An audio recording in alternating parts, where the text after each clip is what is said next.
Hello friends, myself Nilesh Subhachan Jain, lecturer at DCS Institute of Pharmacy, Devpur, Dhude.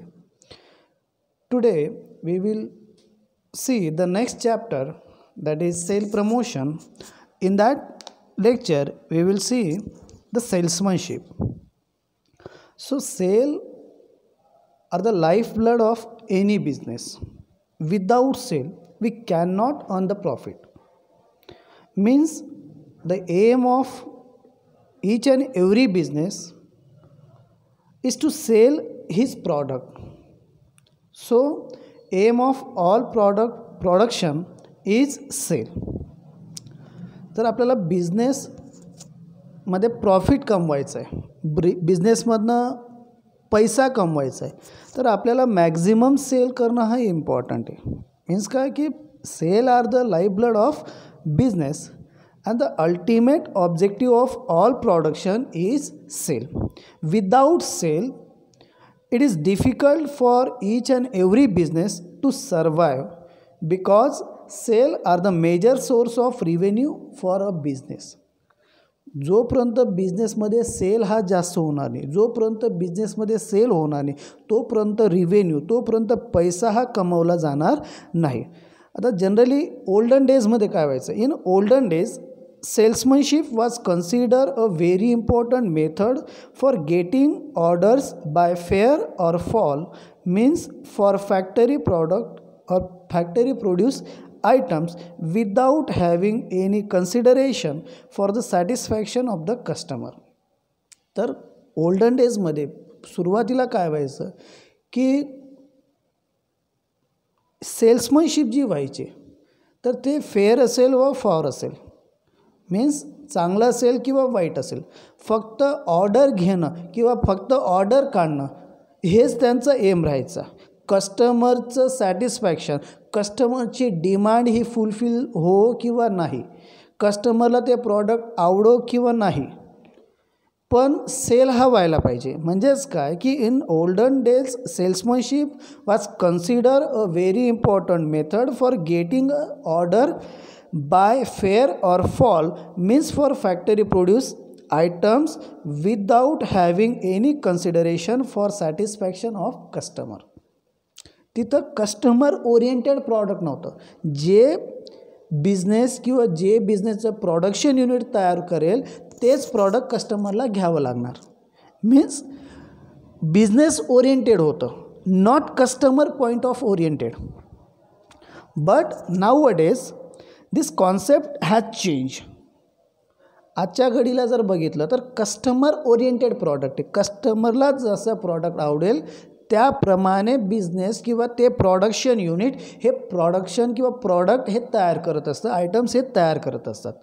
So the salesmanship is the art of convincing and persuading the would be customer to buy goods or services which will give them satisfaction. तर जे salesmanship जे तर salesmanship काय, दिस is an art. या आर्टमध्ये काय होतं की कन्व्हिन्स केलं जातं, परस्युडिंग केलं जातं त्या कस्टमरला to buy goods, to buy a product or to buy a service which will give them a satisfaction. जे त्याला आवडेल, जे त्याला सॅटिस्फॅक्शन प्रोव्हाइड करेल, जे त्याला शांतता प्रोव्हाइड करेल असंच प्रॉडक्ट त्या कस्टमरनं परचेस केलं गेलं पाहिजे. हे आजची डिमांड आहे, हे सेल्समनशिप सांगतं आहे आजचं.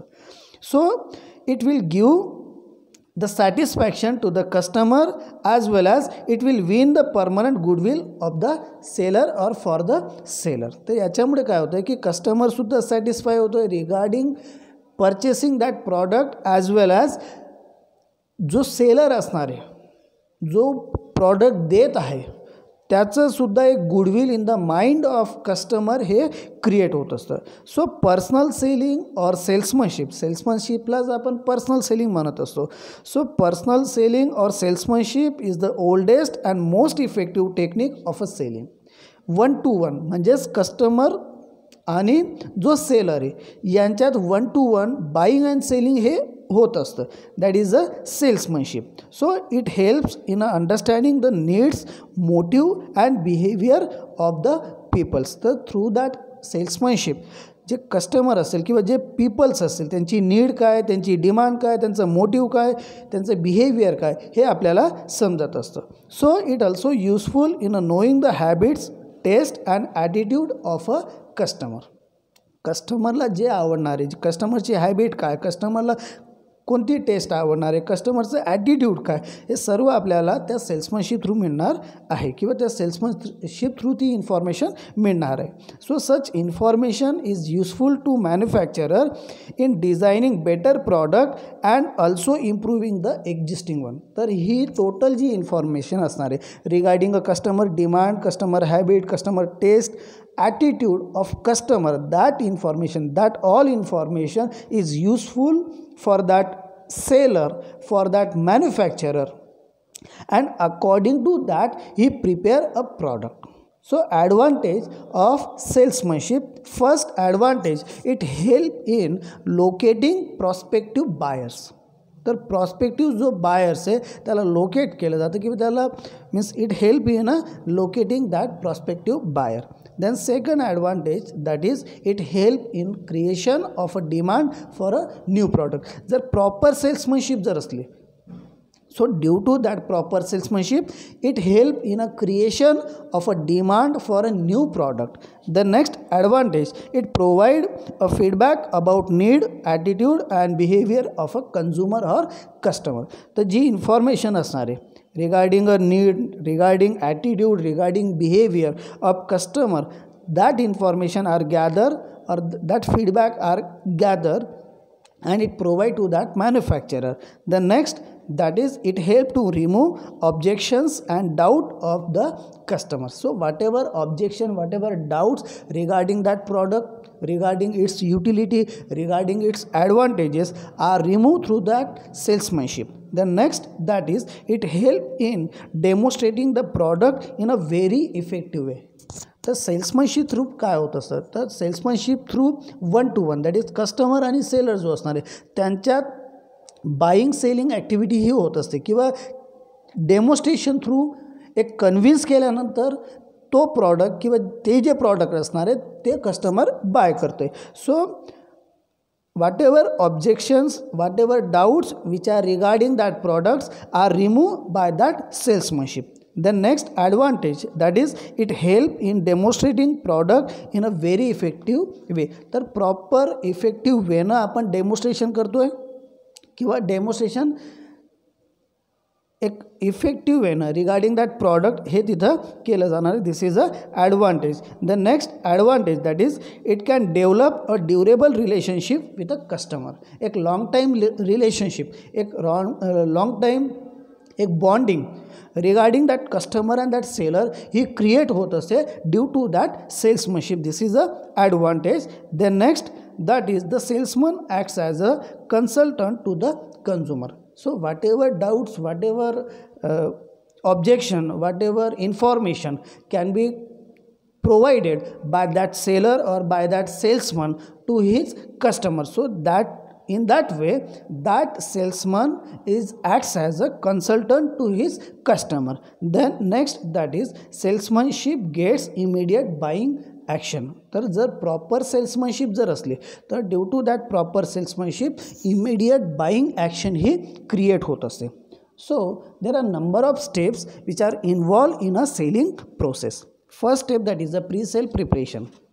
तर before actual selling whatever preparation, that is before preparation or pre sale preparation जे केलं जाणार आहे त्याला म्हणतो आहे आपण प्री सेल प्रिपरेशन. म्हणजे ॲक्च्युअल सेलिंगच्या अगोदर जी काही तयारी आपण करणार आहे त्याला म्हणतो आहे आपण pre sale preparation. Then prospecting, this is a second step or this is a second process in a selling. Then next, that is approaching. Approaching थोडक्यात की कस्टमरला जवळ करणं. Then proper presentation. And then next step, that is a dealing with the objections. Then next, that is the closing the sale, and last step, that is a follow up. So let's see one by one. So in pre-sale preparation, the selection, training and motivation of sale person is the first step in a personal selling. तर properly training ही provide केली जात असते, त्या सेल्समनला properly motivate हे केलं जात असतं त्या सेल्समन्सला. And after motivating, after proper training, he do the presentation to his customer. So salesman must have thorough knowledge about the product, customer, competitors product and technique of selling. तर त्या pre sale प्रिपरेशनमध्ये त्याला motivate केलं जातं, त्याला proper training ही दिली जात असते. As well as he provide a knowledge regarding product. Means salesman must have a thorough knowledge regarding its product. त्याच्या प्रॉडक्टचं डिटेल नॉलेज त्याला पाहिजे. ॲज वेल ॲज कस्टमर कशी असणार आहे त्याचं नॉलेज त्याला असलं पाहिजे. देन कॉम्पिटिटर्स प्रॉडक्ट, तर त्याच्याच कंपनीचे जसे प्रॉडक्ट आहेत, जे कॉम्पिटिटर प्रॉडक्ट, अदर कंपनीचे जे प्रॉडक्ट असणार आहे त्याचीसुद्धा त्याला इन्फॉर्मेशन असायला पाहिजे. अँड टेक्निक्स ऑफ सेलिंग, तर कुठल्या पद्धतीनं, कुठल्या टेक्निकनं तो सेलिंग करणार आहे हे टोटल येणारे प्री सेल प्रिपरेशनमध्ये. The next that is prospecting. So prospecting is nothing but the salesman must locate the potential buyer and identify their needs. आता जे प्रॉडक्ट त्या कंपनीचं आहे, जे प्रॉडक्ट त्या मॅन्युफॅक्चररचं आहे, so salesmen must locate the potential buyer. ते प्रॉडक्ट परचेस करण्यासाठी बायर कुठल्या रिजनमध्ये असतील, ते प्रॉडक्ट कोणत्या बायरला रिक्वायर आहे, ही टोटल इन्फॉर्मेशन त्या सेल्समन्सला असणं आवश्यक आहे.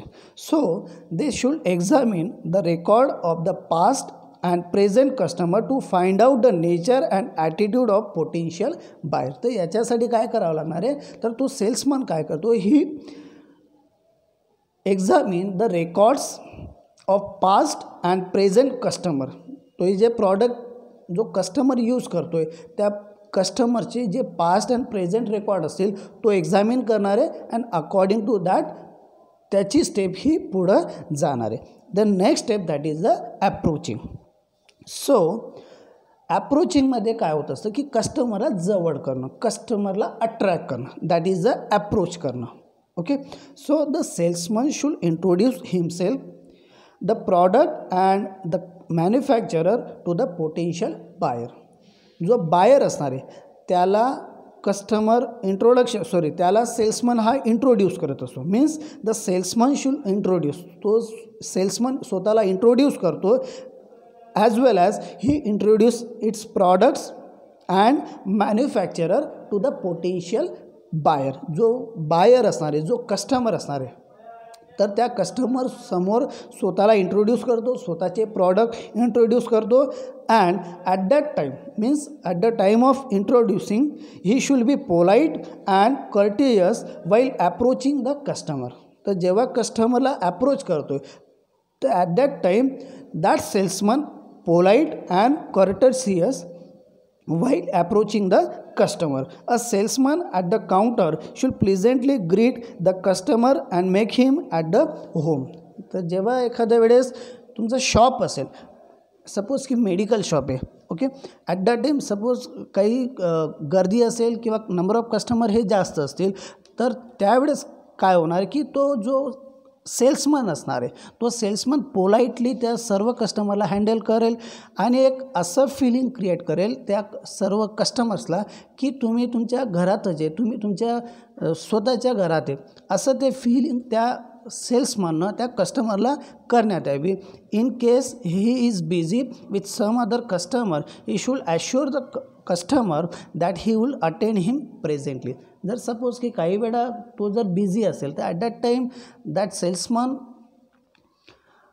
ॲश्युअर करेल त्या कस्टमरला की जसंही त्याचं अदर कस्टमरसोबत डीलिंग झालं लगेच तुम्हाला मीन्स प्रेझेंट करेल किंवा तुम्हाला लगेच अटेंड करेल. दिस इज अ अप्रोचिंग पार्ट, की अप्रोच करत असताना एक पोलाइटली अप्रोच केलं गेलं पाहिजे, प्रॉपरली इंट्रोड्यूस केलं गेलं पाहिजे इन अ अप्रोचिंग स्टेप.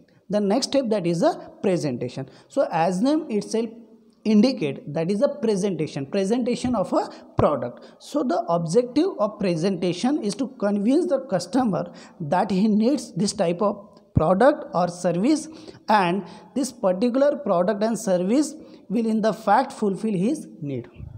तर प्रेझेंटेशन अशा प्रकारे करायचं असतं की ते प्रॉडक्ट म्हणा किंवा ती सर्विस म्हणा त्या कस्टमरला खूप कामाची, कस्टमरच्या माइंडमध्ये असं काही नीड म्हणा, अशी काही गरज ही क्रिएट केली जात असते की ते प्रॉडक्ट त्यांना परचेसच करावं.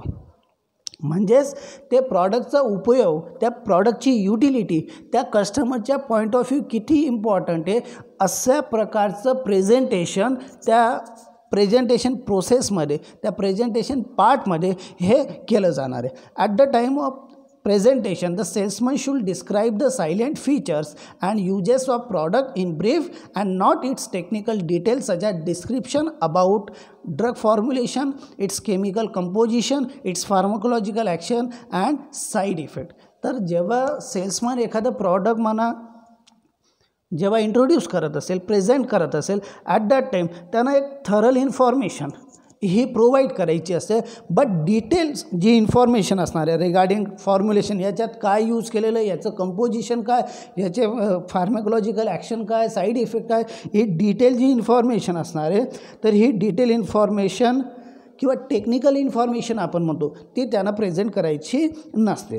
So the selling point and advise should be given without hesitation. However argument should be avoided at all cost. तर जेव्हा प्रेझेंटेशन करणार आहे डिटेलमध्ये प्रेझेंट करा, चांगल्या प्रकारे प्रेझेंट करा, कस्टमरच्या माइंडमध्ये त्या प्रॉडक्टबद्दलची गरज म्हणा, एक रिक्वायरमेंट म्हणा, नीड म्हणा ही क्रिएट करा, त्या प्रॉडक्टची युटिलिटी ही क्रिएट करा. But under no circumstances technical details regarding that product हे त्याच्या प्रेझेंटेशन पार्टमध्ये अजिबात यायला नको. At that time presentation do not win the argument. तर कुठल्याच प्रकारची आर्ग्युमेंट ही तुम्हाला करायची नाही. If suppose you win the argument, जर तुम्ही आर्ग्युमेंट जिंकले तर त्यावेळेस काय होतं, if suppose you win the argument is to lose the customer and to lose the argument is to lose the sale. तर आर्ग्युमेंट कुठल्याही परिस्थितीमध्ये करायची नाही. So the success of sale person or salesman depends upon the degree which he or she is able to match with or match to his or her presentation with the attitude of the customer. जो एखादा सेल्समन्स असेल, ती मुलगी असेल व तो मुलगा असेल, तर जेव्हा तो प्रेझेंटेशन करणार आहे, so the success of that presentation is depend upon the degree to which is able to match.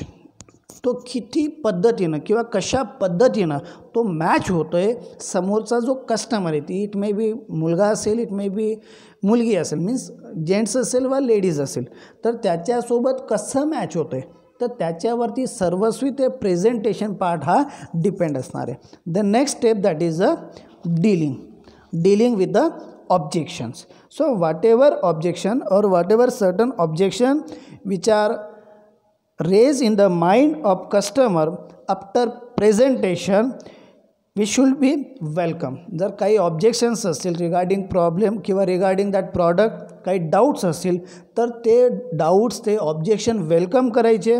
Those objection which are mostly regarding the price, quality and design are helpful in discovering the doubts of the customer. Generally कस्टमरच्या मनात कुठल्या प्रकारचे doubts येतात किंवा कुठल्या प्रकारचे objections असतात, तर रिगार्डिंग अ क्वालिटी असेल, रिगार्डिंग अ प्राइस और डिझाईन.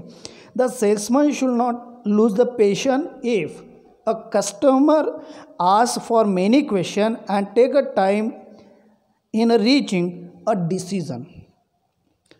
तर कुठल्याही परिस्थितीमध्ये जो सेल्समन असणार आहे त्या सेल्समननं त्याचे पेशन्स, त्याची पेशन्स जे असणार आहे ते पेशन्स लूज करायला नको. The main aim of salesman is to remove the customer's objection in one way or other so that customer is satisfied with the product. कुठल्याही परिस्थितीमध्ये त्या कस्टमरचे जे डाऊट्स असतील, जे ऑब्जेक्शन्स असतील, तर ते त्या सेल्समनने रिमूव्ह करायला पाहिजे. The next, that is the closing the sale or closing part of the sale. So once the customer has made up his mind to buy the product, the salesman should close the sale in cordial manner. The product or the customer should be made to feel that he has made the right choice. आता closing पार्टमध्ये काय असतं की थोडक्यात ते packaging of that product हे केलं जात असतं किंवा hand over of that product हे केलं जात असतं. म्हणजेच काय की कस्टमरला प्रेझेंटेशन प्रॉपर आवडलं, प्रेझेंटेशनमध्ये ते प्रॉडक्ट आवडल्यानंतर काही जे ऑब्जेक्शन्स असतील, काही जे डाऊट्स असतील ते सुद्धा क्लिअर झाल्यानंतर जो लास्ट पार्ट असणार आहे that is a closing the sale. तर क्लोजिंग सेलमध्ये काय होत असतं की सर्व ऑब्जेक्शन, सर्व डाऊट्स गेल्यानंतर ते प्रॉडक्ट हँड ओव्हर केलं जात असतं by seller to the customer. So it is difficult to close the sale if the customer has not yet come to decision. However, under no circumstances the customer should be pressurize to get in for a particular item. तर कुठल्याही परिस्थितीमध्ये त्या कस्टमरला pressurise करायचं नाही, त्याला बाधक असायला नको की त्यानं ते प्रॉडक्ट घ्यावंच असं. So the salesman should thank the customer at the time of delivery of goods and all social courtesy should be extended to him. He should assure the customer of still better services in a future.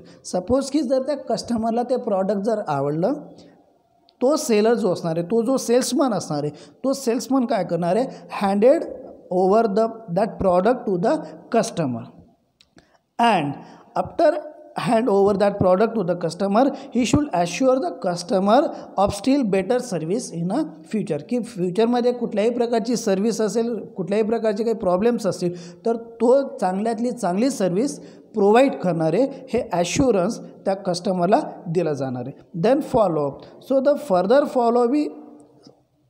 follow-up is not practicable in case of retail pharmacy, as customer do not visit the pharmacy as frequently as they do not in other shop. तर generally जे फॉलोअपचा जो part असणार आहे म्हणजेच after sale service आपण त्याला म्हणत असतो. तर आफ्टर सेल सर्विस काही जर फॉलोअपचा जो पार्ट असेल तर ते रिटेल फार्मसीमध्ये प्रॅक्टिसेबल होत नाही. का? कारण की कस्टमर रिपीटेडली येत नाही. But representative of supplier generally follow up for stock sold in to be stock or sold out by effective salesmanship. This is a follow up part. जर भविष्यामध्ये काही प्रॉडक्ट रिलेटेड काही ऑब्जेक्शन्स असतील, काही डाऊट्स असतील, काही प्रॉब्लेम क्रिएट झाले तर अशा वेळेस तो सेल्समन ते डाऊट्स असतील, ते जे ऑब्जेक्शन्स असतील, ते जे काही प्रॉब्लेम असेल तो त्या फॉलोअप पार्टमध्ये हा सॉल्व करणार आहे. This is a process or this is a steps which are involve in a selling process. Thank you.